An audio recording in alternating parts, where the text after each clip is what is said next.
ইমিউনিটির part 2 নিয়ে তোমাদের কাছে আবারও চলে এলাম। গতকালকে আমি তোমাদেরকে পড়িয়েছিলাম ইমিউনিটি জিনিসটা কী, ইমিউনিটির টাইপসগুলো কী কী, এবং এর মধ্যে যে আমরা অ্যান্টিবডির কথা কিছু জেনেছিলাম। তো আমি তোমাদেরকে বলেছিলাম দুটো টাইপ রয়েছে, একটা হচ্ছে ইননেট ইমিউনিটি এবং একটা হচ্ছে অ্যাকোয়ার্ড বা অ্যাডাপটিভ ইমিউনিটি, অর্থাৎ জন্মগত, আরেকটা হচ্ছে অর্জিত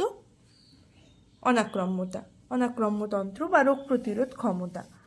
তাহলে এখন আমরা জানবো ইননেট ইমিউনিটি আর অ্যাকোয়ার্ড ইমিউনিটির মধ্যে একটু পার্থক্য জেনে নিই, কেমন? তাহলে ইননেটটাকে আমরা বলেছিলাম যে এটা জন্মগত, আর এটাকে আমরা বলেছিলাম অর্জিত। এটা কিন্তু নন স্পেসিফিক হয়, ইননেটটা হচ্ছে নন স্পেসিফিক, এবং অ্যাকোয়ার্ডটা হচ্ছে স্পেসিফিক। এর কিছু এক্সাম্পল জেনেছিলাম, যেমন হচ্ছে টিআর, ফিজিক্যাল ব্যারিয়ার হিসেবে জেনেছিলাম স্কিন, তারপরে হচ্ছে তোমার এর সেলুলার কিছু ফ্যাক্টরস রয়েছে। আর অ্যাকোয়ার্ডের ক্ষেত্রে আমরা জেনেছিলাম cell mediated immunity, humoral immunity এবং হচ্ছে ভ্যাকসিনেশন। তো আজকে আমরা ইননেট ইমিউনিটি সম্পর্কে জেনে নেব। এই ইননেট ইমিউনিটিটা কী বলছে? ইননেট ইমিউনিটি হচ্ছে একটা ডিফেন্স বা রেজিস্ট্যান্স অবটেন থ্রু বার্থ। তাহলে কি বললাম? ডিফেন্স অর রেজিস্ট্যান্স কিসের মাধ্যমে আমরা পেয়ে থাকি? যেটা আমরা পেয়ে থাকি অবটেন্ড থ্রু বার্থ, জন্মের সময়ে যেটা আমরা পেয়ে থাকি। এটাকে আমরা বলতে পারি ন্যাচারাল, বলতে পারি ইননেট, বলতে পারি মানে ন্যাচারাল বা ইননেট ইমিউনিটি বলতে পারি, বা ডিফেন্স সিস্টেমও বলতে পারি।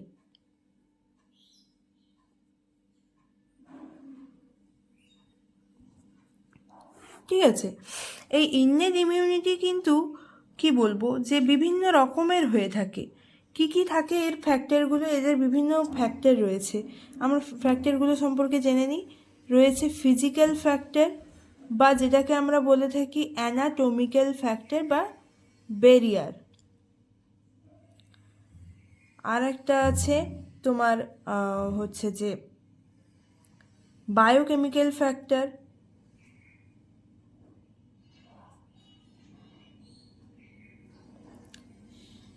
সেলুলার ফ্যাক্টর,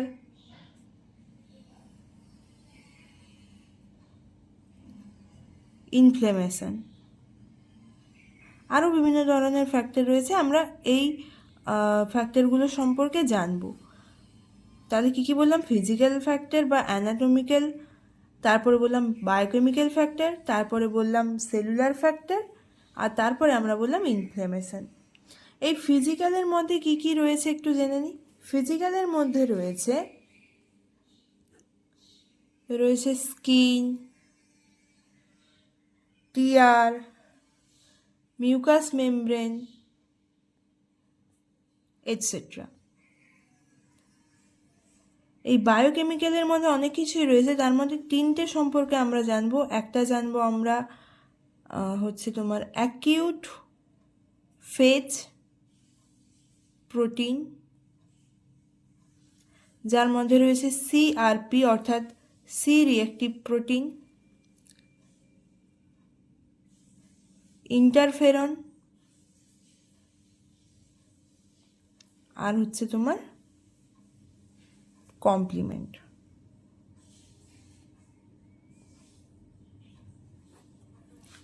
ঠিক আছে, সেলুলার ফ্যাক্টরের মধ্যে কি কি রয়েছে?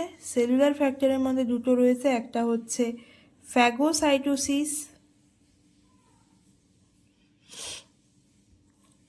আর রয়েছে এনকে সেল বা ন্যাচারাল কিলার সেল। তাহলে এখানে যদি আমরা স্কিন দেখি, এই স্কিনটা কী করছে না, স্কিন হচ্ছে একটা খুব ভালো ব্যারিয়ার,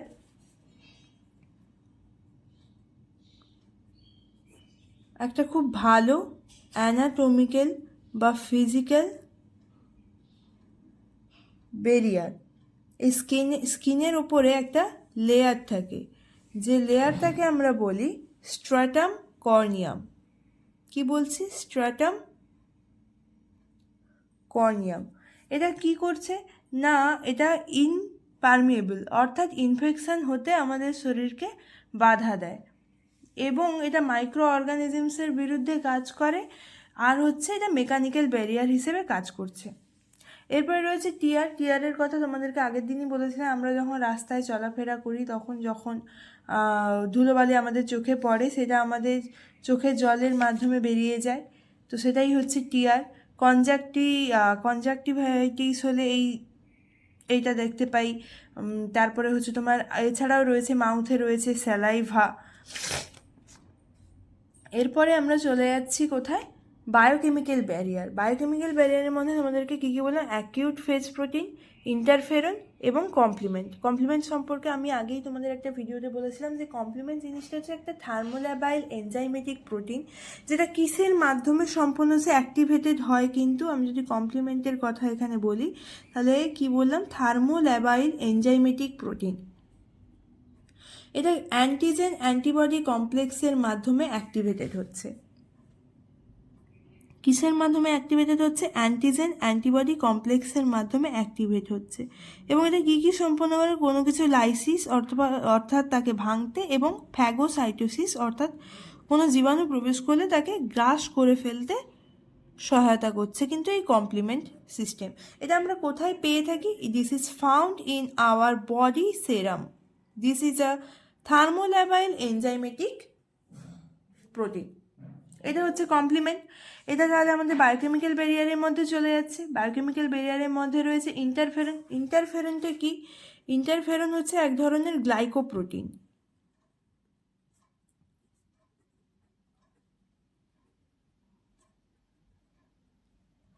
ইন্টারফেরন হচ্ছে এক ধরনের গ্লাইকোপ্রোটিন। কি ধরনের গ্লাইকোপ্রোটিন? যেটা সলিউবল হবে এবং নন টক্সিক হবে। যেটা সলিউবল হবে এবং নন টক্সিক হবে, ঠিক আছে? যেটা আমাদের বডি সেলের দ্বারা অল্প অল্প পরিমাণে উৎপন্ন হয়। একটা অ্যান্টিভাইরাল এজেন্ট। এটা কি করছে? এটা যে আমাদের শরীরে যখন একটা ভাইরাস যখন আমাদের সেলে অ্যাটাক করছে, তখন এটা ভাইরাল রেপ্লিকেশানকে বাধা দেয়। ভাইরাল রেপ্লিকেশান হতে বাধা দেয়, অর্থাৎ ভাইরাস যাতে রেপ্লিকেট করে আমাদের শরীরে আর বংশবৃদ্ধি করতে না পারে, সেজন্য ইন্টারফেরন কী করছে? ভাইরাল রেপ্লিকেশানকে বাধা দিচ্ছে। এরপরে আরেকটা তোমাদের যেটা বায়োকেমিক্যাল ফ্যাক্টর বললাম সেটা হচ্ছে অ্যাকিউট ফেজ প্রোটিন। এই অ্যাকিউট ফেজ প্রোটিন জিনিসটা কি? আমি বললাম সিআরপি অর্থাৎ সি রিঅ্যাক্টিভ প্রোটিন। এর হচ্ছে এক্সাম্পল। অ্যাকিউট ফেজ প্রোটিন হচ্ছে একদল প্রোটিন বা একটা group of protein, plasma protein, যেটা কি করছে? যখন আমাদের শরীরে ইনফেকশান হচ্ছে তখন এটা দ্রুত পরিমাণে যকৃতে অর্থাৎ আমাদের লিভারে উৎপন্ন হয়।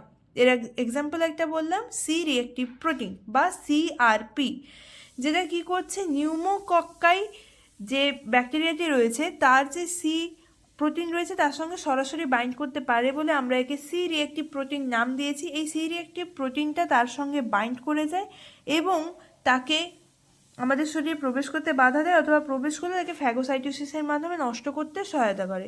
এটা একটা অপসোনিন হিসেবেও কাজ করে থাকে। এছাড়াও অ্যাকিউট ফেজ প্রোটিনে আরও এক্সাম্পল রয়েছে, যেমন আমরা বলতে পারি C9, আমরা বলতে পারি ফ্যাক্টর বি, আমরা বলতে পারি সেরাম অ্যালবুমিন। এগুলো হচ্ছে অ্যাকিউট ফেজ প্রোটিনের আরও উদাহরণ। এরপর আমরা চলে যাব সেলুলার ফ্যাক্টর। সেলুলার ফ্যাক্টরে রয়েছে ফ্যাগোসাইটোসিস, এনকে সেল।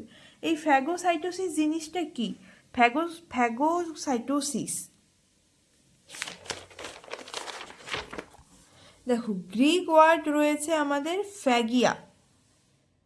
কি বললাম? ফ্যাগিয়া, যার অর্থ ইটিং বা খেয়ে ফেলা, এবং সাইটোস, গ্রিক শব্দ সাইটোসের অর্থ হচ্ছে কিন্তু সেল, অর্থাৎ কোনো সেলকে খেয়ে ফেলাই হচ্ছে আমাদের ফ্যাগোসাইটোসিস প্রসেস।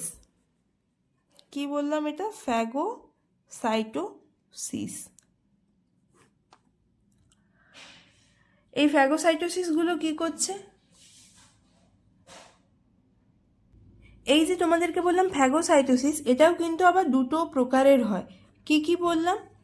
একটা প্রকার হচ্ছে ম্যাক্রোফাজেস, আর একটাকে বললাম মাইক্রোফেজেস।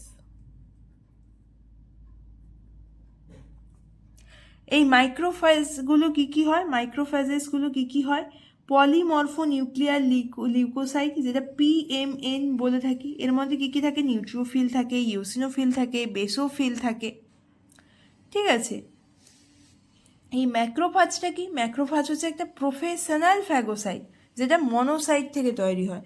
ম্যাক্রোফাজ কিন্তু একটা প্রফেশনাল ফ্যাগোসাইট, যেটা কোথা থেকে তৈরি হয় বললাম, কোথা থেকে উৎপন্ন হয়, মনোসাইট। আমাদেরই কিন্তু একটা ব্লাড সেল যেখান থেকে তৈরি হচ্ছে ম্যাক্রোফাজে, সেটা হচ্ছে একটা WBC অর্থাৎ হোয়াইট ব্লাড সেল বা শ্বেত রক্তকণিকার এক প্রকার ভাগ, সেখান থেকে ম্যাক্রোফাজ তৈরি হয়। মাইক্রোফাজের মধ্যে কি থাকে বললাম, PMN পলিমরফো নিউক্লিয়ার লিউকোসাইট, ঠিক আছে। এর মধ্যে থাকে ইওসিনোফিল থাকে, বেসোফিল থাকে, নিউট্রোফিল থাকে, ঠিক আছে। এরপরে আছে তোমাদের NK সেল। NK সেলটাকে আমরা কি বলছি, যেটা হচ্ছে ন্যাচারাল কিলার সেল। এরা কি করে, ন্যাচারাল সাইটোটক্সিসিটি দেখায় এবং কি করছে, এটা টিউমার সেলকে মেরে ফেলতে সহায়তা করে, ঠিক আছে। অথবা কোনো সেল যেটা ভাইরাস দ্বারা অ্যাফেক্টেড হয়েছে তাকে কোনো অ্যান্টিজেন স্টিমুলেশন ছাড়াই মেরে ফেলতে পারে কে, NK সেল। তাহলে NK সেলের পুরো নাম কি বললাম, ন্যাচারাল কিলার সেল। এটা কি বললাম, এটা হচ্ছে ন্যাচারাল সাইটোটক্সিসিটি শো করে, অর্থাৎ প্রাকৃতিকভাবে এটা হয়ে থাকে, সাইটোটক্সিসিটি প্রাকৃতিকভাবে হয়ে থাকে। এবং এটা কি বলছে, টিউমার সেলকে কিলিংয়ে হেল্প করছে, এবং বলছে যে এটা কি করে, কোনো প্রকার অ্যান্টিজেন স্টিমুলেশন ছাড়াই কোনো সেল যদি ভাইরাস অ্যাফেক্টেড হয় তাহলে তাকে অ্যান্টিজেন স্টিমুলেশন ছাড়াই নষ্ট করতে সহায়তা করে, উইথআউট অ্যান্টিজেন স্টিমুলেশন। NK সেলের কাজগুলো কি, অ্যাপোপ্টোসিস, অর্থাৎ সেলের মধ্যে যদি কোনো, আমরা NK সেলের কাজ জানবো, NK সেলের কাজ আমরা কি বলছি, অ্যাপোপ্টোসিস, অর্থাৎ কোনো সেলের মধ্যে যদি কোনো ভাইরাস লুকিয়ে থাকে সেগুলোকে মেরে ফেলতে সহায়তা করে, অ্যাপোপ্টোসিস করছে। এরপরে কি করছে, lysis of virus cell, virus affected cell, যে সেলগুলোতে ভাইরাস অ্যাফেক্ট করেছে সেগুলোকে, বা ইনফেক্ট হয়েছে বা ইনফেকশন হয়েছে সেগুলোকে মেরে ফেলতে সহায়তা করে।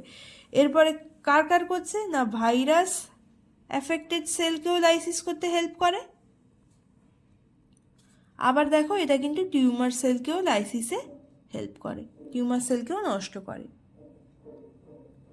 ঠিক আছে। তাহলে আরেকটা রয়েছে তোমাদের কি, আরেকটা রয়েছে হচ্ছে ইনফ্ল্যামেশন। এবার চলো একটু ইনফ্ল্যামেশন সম্পর্কে জেনে নিই। ইনফ্ল্যামেশন জিনিসটা কি না, কোনো জায়গাতে যখন আমাদের ইনজিউরি হয়, কোনো টিস্যুতে যখন আমাদের ইনজিউরি হয়, তাহলে কি বলছি, ইনফ্লেমেশন। আমাদের কিছু কিছু জায়গায় আঘাত লাগলে জায়গাটা ফুলে যায় না, ফুলে যায়, সেই জিনিসটাকে আমরা বলছি ইনফ্লেমেশন। যখন আমাদের কোনো টিস্যুতে ইনজিউরি হয় বা কোনো ইরিটেশন হয়, কিসের জন্য, যখন প্যাথোজেন আমাদের শরীরে প্রবেশ করছে তখন যে ভাস্কুলার চেঞ্জ হয় বা সেলুলার চেঞ্জ হয়, যে জায়গাটা ফুলে যাচ্ছে, যদি কোনো জায়গায় আঘাত লাগে সেই জায়গাটা ফুলে যায়, সেই ফুলে যাওয়ার ঘটনাকে আমরা বলে থাকি ইনফ্লেমেশন, ঠিক আছে। এগুলো বিভিন্ন প্রসেসের মাধ্যমে সম্পন্ন, ইনফ্লেমেশন হয় আমাদের 3টে প্রসেসের মাধ্যমে সম্পন্ন হয়। এখানে আমরা যে ফ্যাগোসাইটোসিস সম্পর্কে জানলাম, এই ফ্যাগোসাইটোসিস প্রসেসও রয়েছে, ফ্যাগোসাইটোসিস কীভাবে সম্পন্ন হচ্ছে, ফ্যাগোসাইটোসিস কীভাবে সম্পন্ন হচ্ছে তার কিছু প্রসেস রয়েছে। তার আজকে মোটামুটিভাবে আমরা জানলাম যে ইননেট ইমিউনিটি এবং অ্যাকোয়ার্ড ইমিউনিটির মধ্যে পার্থক্য। ইননেট হচ্ছে জন্মগত এবং নন স্পেসিফিক, অ্যাকোয়ার্ড হচ্ছে অর্জিত স্পেসিফিক। তার প্রত্যেকের উদাহরণ সম্পর্কে জানলাম এবং জানলাম ইননেট ইমিউনিটি জিনিসটি কী, তার কিছু ফ্যাক্টরস রয়েছে সেগুলো, এবং সেগুলোর সম্পর্কে কিছু জানলাম। এবার তোমাদেরকে বললাম যে এই যে রয়েছে দেখ, ফিজিক্যাল বা অ্যানাটমিক্যালের মধ্যে স্কিন, টিয়ার, মিউকাস মেমব্রেন জানলাম, স্যালাইভা জানলাম, বায়োকেমিক্যালের মধ্যে জানলাম অ্যাকিউট ফেজ প্রোটিন, যার মধ্যে রয়েছে CRP, ফ্যাক্টর B, সেরাম অ্যালবুমিন, রয়েছে ইন্টারফেরন, কমপ্লিমেন্ট, সেলুলার ফ্যাক্টরে রয়েছে ফ্যাগোসাইটোসিস, NK সেল। এরপরে আছে ইনফ্ল্যামেশন, যে জায়গাটা ফুলে আছে আঘাত লাগা বা কোনো জীবাণু আমাদের শরীরে প্রবেশ করার ফলে।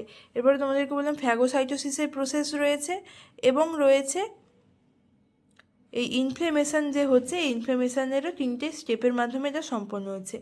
পরে একটা ভিডিওতে ফ্যাগোসাইটোসিস প্রসেস সম্পর্কে এবং আরেকটা ভিডিওতে ইনফ্লেমেশন প্রসেস সম্পর্কে তোমাদেরকে বলবো।